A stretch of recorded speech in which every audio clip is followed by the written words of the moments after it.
We are starting with the next important topic, जो कि एक बहुत इंपॉर्टेंट टॉपिक है। और उसके अंदर if we take the example of adaptive radiation, और there is a heading that we can call adaptive radiation which is given in NCERT. उसमें एडेप्टिव रेडिएशंस के नाम से एनसीईआरटी में ये एक टॉपिक दिया गया है, जिसमें there are given two example, one is of Australian marsupials as well as another Darwin finches.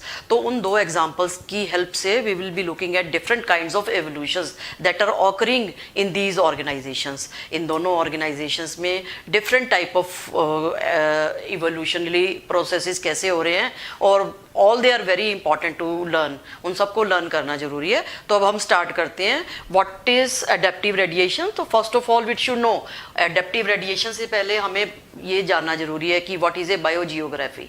Biogeography क्या होता है? It is a study of distribution of plants and animals, और फ्लोरा एंड फोना हम कह सकते हैं, plants and animals on different geographical areas, on different geographical areas of earth. तो जितने भी प्लांट्स हैं और एनिमल्स हैं इस अर्थ के ऊपर, on the basis of geography of earth, किस तरह से वो डिफरेंट प्लांट्स और एनिमल्स कैसे डिवाइडेड हुए हैं, उन सब की स्टडी को हम बायोजियोग्राफी बोलते हैं। And biology is correlating with the geological aspect of the earth. जैसे कि स्टार्टिंग से ही पता है, we are coming to know, जैसे जैसे लाइफ इवॉल्व हुई थी वैसे वैसे व्हाट वी कैन से, जैसे जैसे अर्थ इवॉल्व हुई वैसे वैसे लाइफ भी इवॉल्व हुई। और ये तो एक बात हो गई, लेकिन उससे पहले वी शुड नो कि what was different geographical region, what are different geographical region that are present on this earth. तो initially it was studied that Alfred Wallace was the name of a scientist, a Wallace, who was an English naturalist.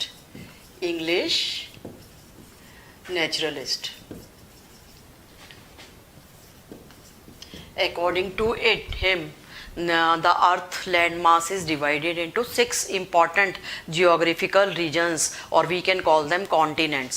कि जितनी भी अर्थ है ना, जितना भी ये land mass है या सॉलिड और लैंड एरिया है, उसके 6 रीजन्स में उनको डिवाइड किया जा सकता है। और जैसा कि ऐसा माना जाता है कि initially there was a single land mass. Single land mass था, क्या था नाम उसका? A single land mass was there, and it was known, उसको हम कहते हैं पेनजिया। एक सिंगल लैंड मास था, and what happened during the different time period of earth, there were volcanic eruptions और volcanic changes were there, और we can say inside the surface of earth tectonic movements were there। वो इतनी ज़्यादा movement थी और इतनी ज़्यादा हलचल थी that of course ultimately divided the earth into 6 important continents or regions, and these biogeographical regions are 6 continents, जो कि हम देखते हैं कौन कौन से हैं। One is Palearctic, we can call it Europe बोलते हैं इसको। Second one is Oriental, in which we can call Asia, in which India is also included. Neo-Arctic,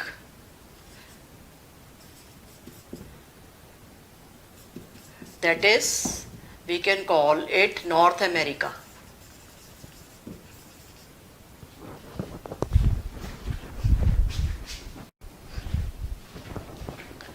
Nearctic North America, and Nearctic, not Neo-Arctic. Nearctic is North America, and Neotropical,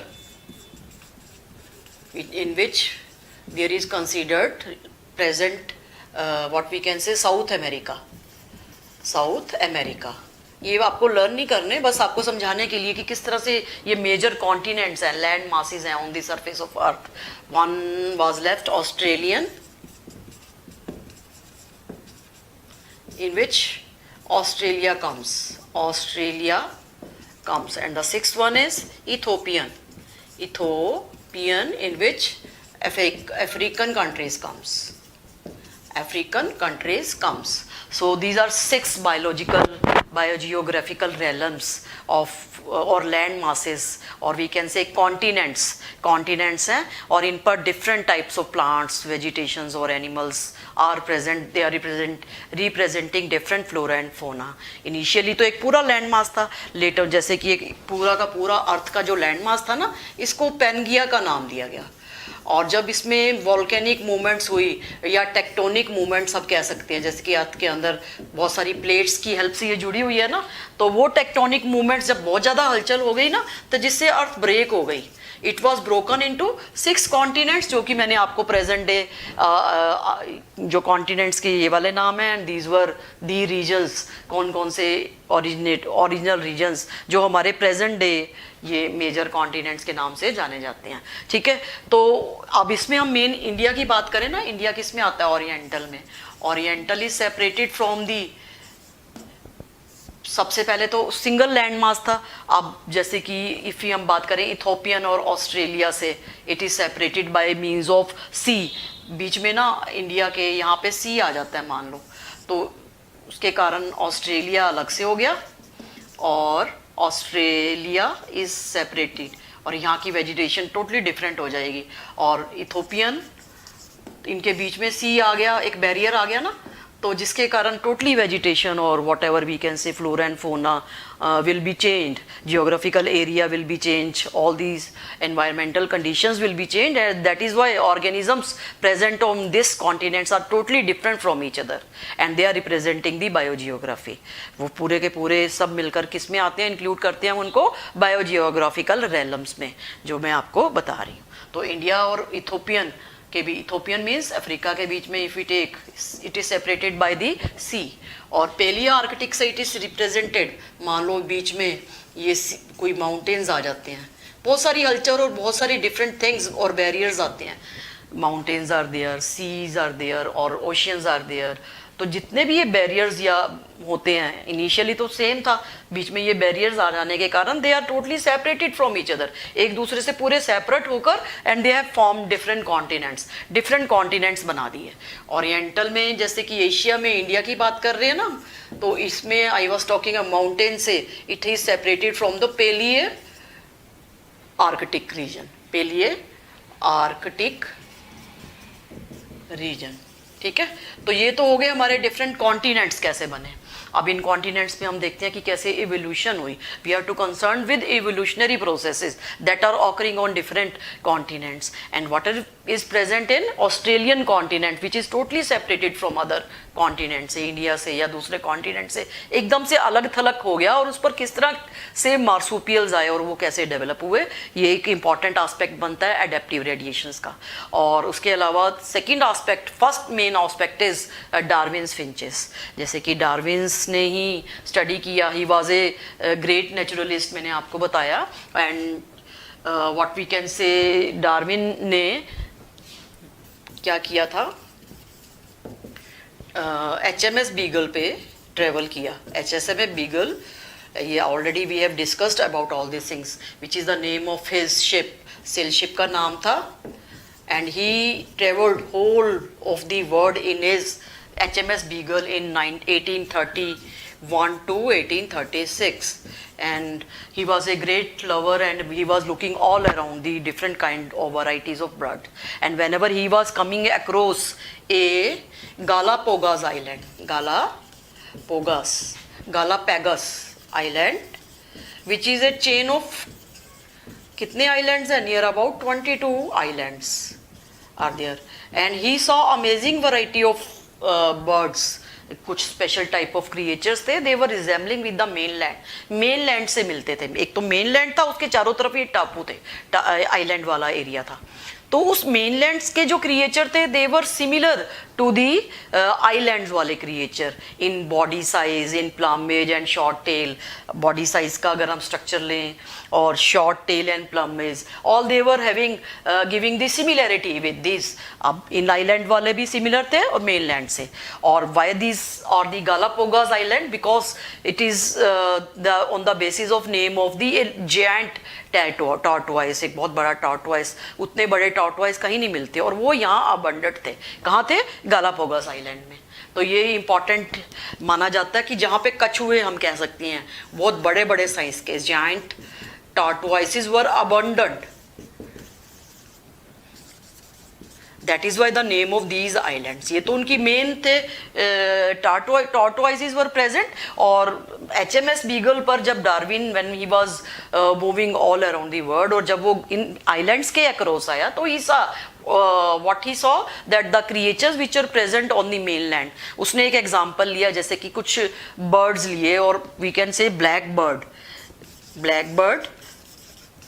size जैसे था, sparrow like structure थे, sparrow like structure, they were showing the resemblance with the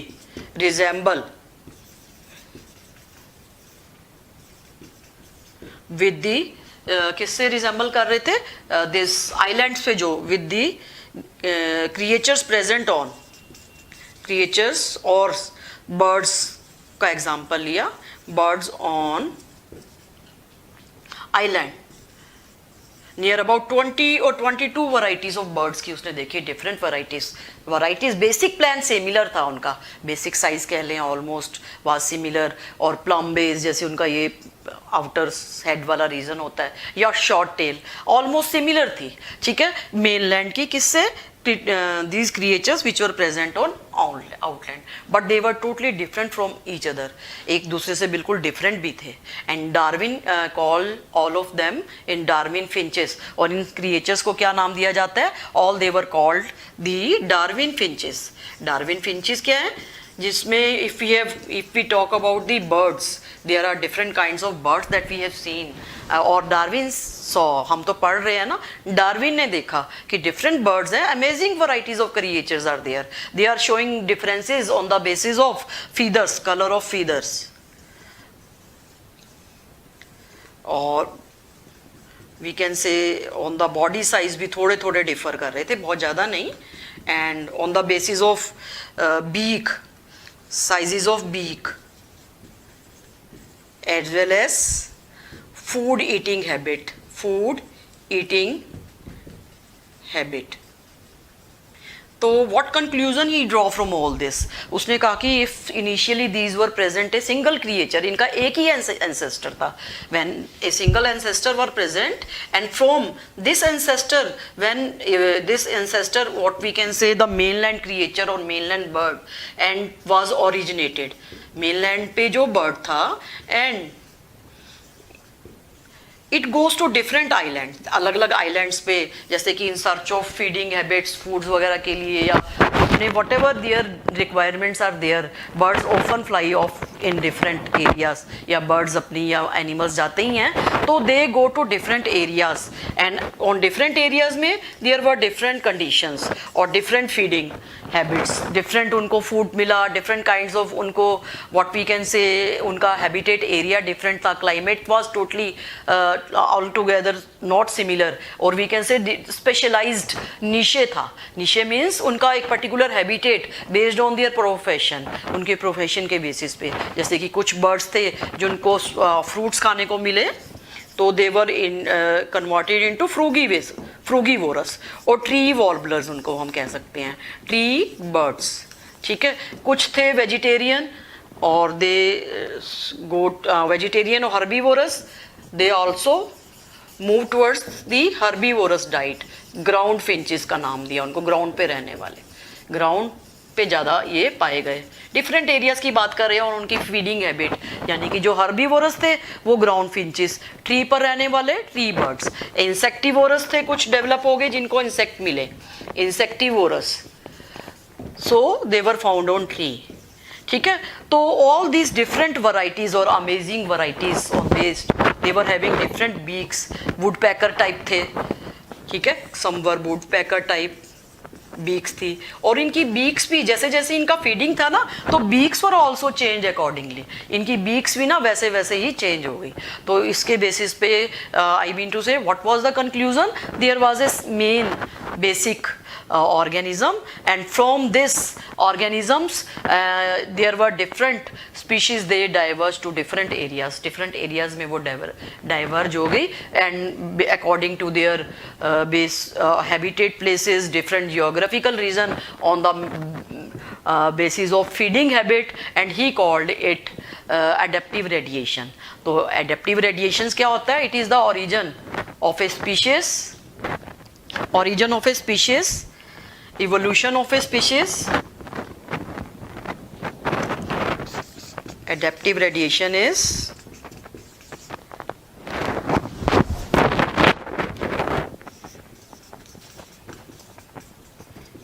evolution of a species from a single line, evolution of different species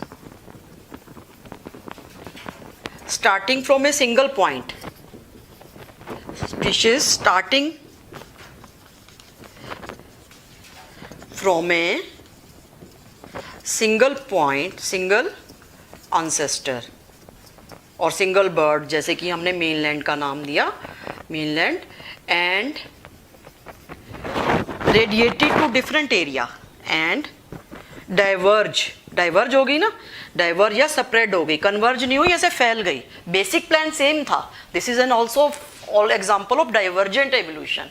diverge हो गई तो this is also divergent evolution.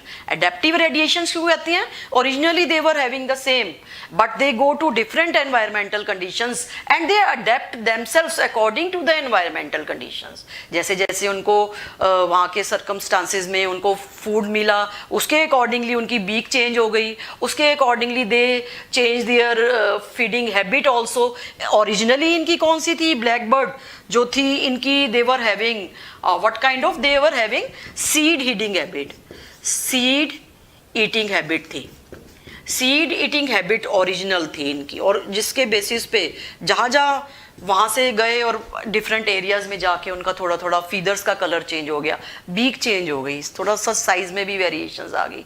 तो आई mean to से originally they were presenting the basic plan उनका similar था but they were radiating. ऐसा लग रहा था कि ये एक ही एंसेस्टर से बने हुए हैं. ठीक है, तो उसको डार्विन ने क्या नाम दिया? Darwin finches. और बेस्ट एग्जाम्पल किसका? एडेप्टिव रेडिएशंस का, because they are giving to different areas, going to different areas and adapting themselves.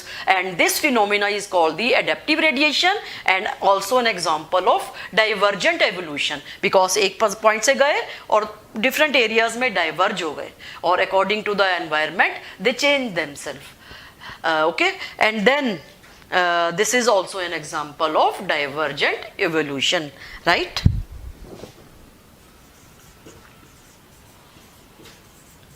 So what we have to, from this Darwin finches, we conclude the divergent evolution क्या होता है और what is adaptive radiation, and it is also we can say example of natural selection. Nature तो select करती है ना, जैसे जैसे environment में जाते हैं तो उसके accordingly अपने आप को organism survive करने के लिए adapt भी करते हैं, और जो adapt कर लेते हैं they can increase their number by differential reproduction. तो ये नेचुरल सिलेक्शन तो हर फिनोमिना में अप्लाई होगी हमारी. लेकिन अगर आपको एग्जाम में सीबीएसई में कुछ भी क्वेश्चंस आते हैं तो एडेप्टिव रेडिएशंस के बेसिस पे अगर आप ये करोगे ना, if you do like this, तो it will be never wrong, but the exact answer you have to write of peppered moth. और वो जो हमने दिया था एडेप्टिव रेडिएशंस का, कार्बिसाइड्स का, पेस्टिसाइड्स का एग्जाम्पल जो नेचर में चेंज हो रही हैं, डिजीज रेजिस्टेंस वैराइटीज आ रही हैं अपने लास्ट लेक्चर में, तो वो आपने करना है. लेकिन एडेप्टिव रेडिएशंस में Darwin finches we can write of, although if we write about the natural selection it will be never wrong, लेकिन हमने एक्यूरेटली वही करना है. और उसके अलावा second example we can take of Australian marsupials, जो कि बहुत बहुत इंपॉर्टेंट क्वेश्चंस हैं और उससे रिलेटेड बहुत सारे हम एवोल्यूशनरी प्रोसेस को समझने की कोशिश करेंगे. वो अब हम देखते हैं वो क्या है. So in this chapter we are looking at different interesting phenomena that are passing through different periods of time. जैसे कि बहुत important इसमें evolution देखने को मिलती है discontinuous evolution और discontinuous distribution. क्या होता है discontinuous distribution?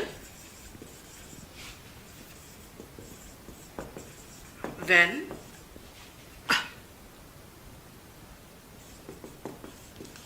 descendants of a single ancestor, when descendants यानी कि different generations, descendants of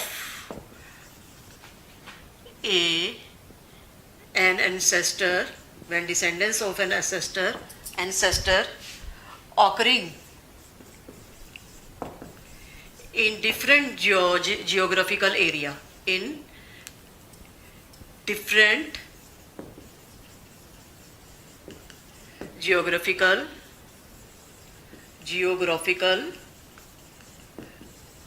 areas, when descendants of an ancestor occurring in different geographical areas and are totally separated from each other, and are totally different from each other, different from each other due to different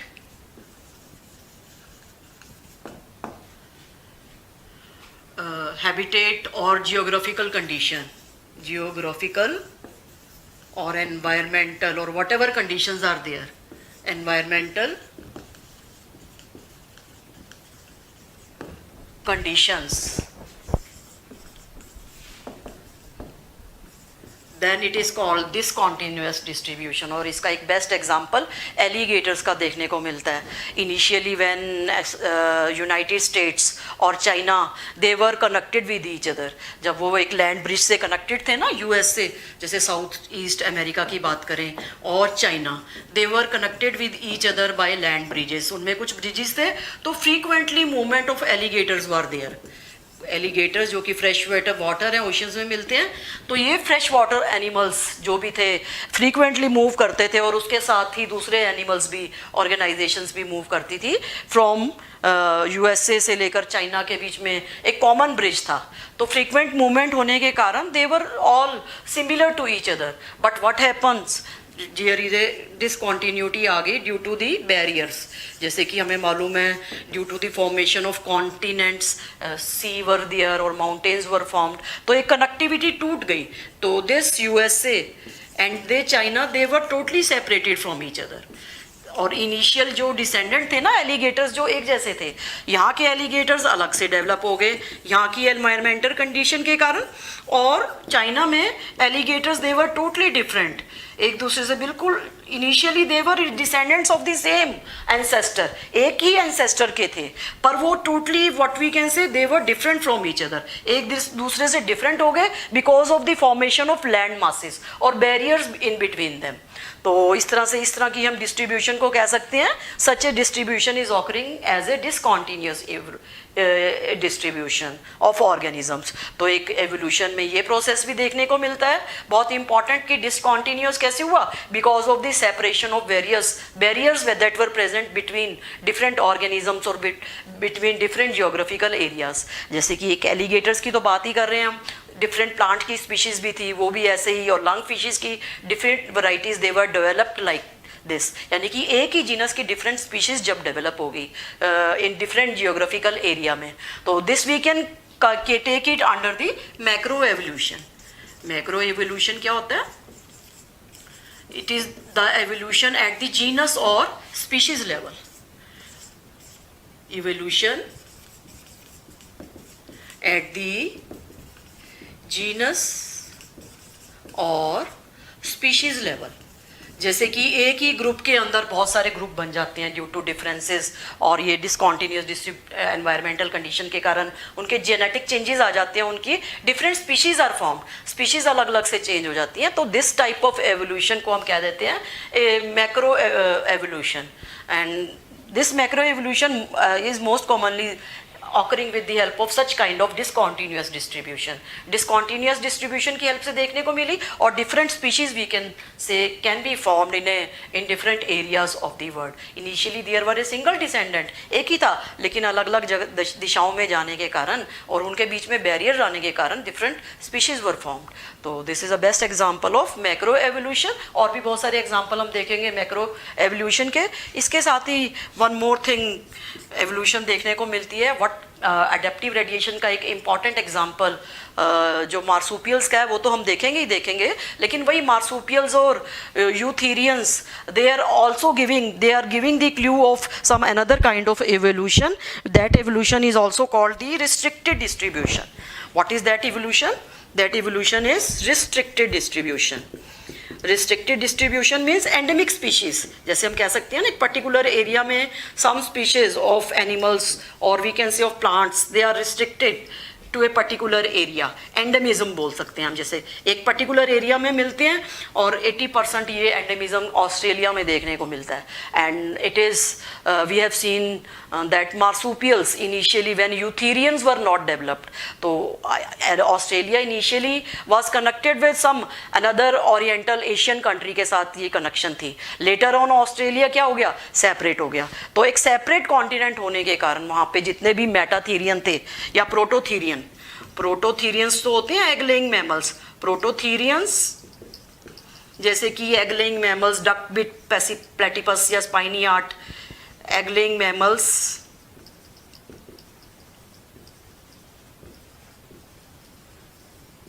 और duck bill platypus egg laying mammals, ये all they come under prototherians. और metatherians में अगर हम बात करें ना तो देयर कम्स दी मार्सुपियल्स, और वी कैन से कंगारू की जो स्पीशीज होती हैं मार्सुपियल्स. ये तो इवॉल्व हो चुके थे, दे वर इवॉल्विंग ड्यूरिंग दैट टाइम, क्योंकि उस वक्त यूथेरियंस इवॉल्व नहीं थे और इनका इतना ज़्यादा कंपटीशन भी नहीं था उनके साथ. If they were present, they were placental mammals या यूथेरियंस की बात कर रही हूँ मैं. अभी इसको डिटेल में फिर से हम बात करेंगे. अभी just in this evolution I am just giving you hint कि किस तरह से ये in what manner restricted distribution occur. जैसे कि ऑस्ट्रेलिया एक सेपरेट कॉन्टिनेंट होने के कारण तो different species of this egg laying mammals they were developed due to different feeding habit, different geographical area, वहाँ के क्लाइमेटिक और एनवायरमेंटल कंडीशंस चेंज होने के कारण दे वर टोटली डिफरेंट. तो ये तो बहुत अच्छे से फ्लोरिश हो गए ऑस्ट्रेलिया में and they are not found anywhere, कहीं और नहीं मिलते because of again we can say Australia is a separate, और कोई भी उनके साथ उनके बीच में बैरियर है और कोई भी कनेक्शन नहीं थी दूसरी रीजन के साथ और कॉन्टिनेंट्स के साथ.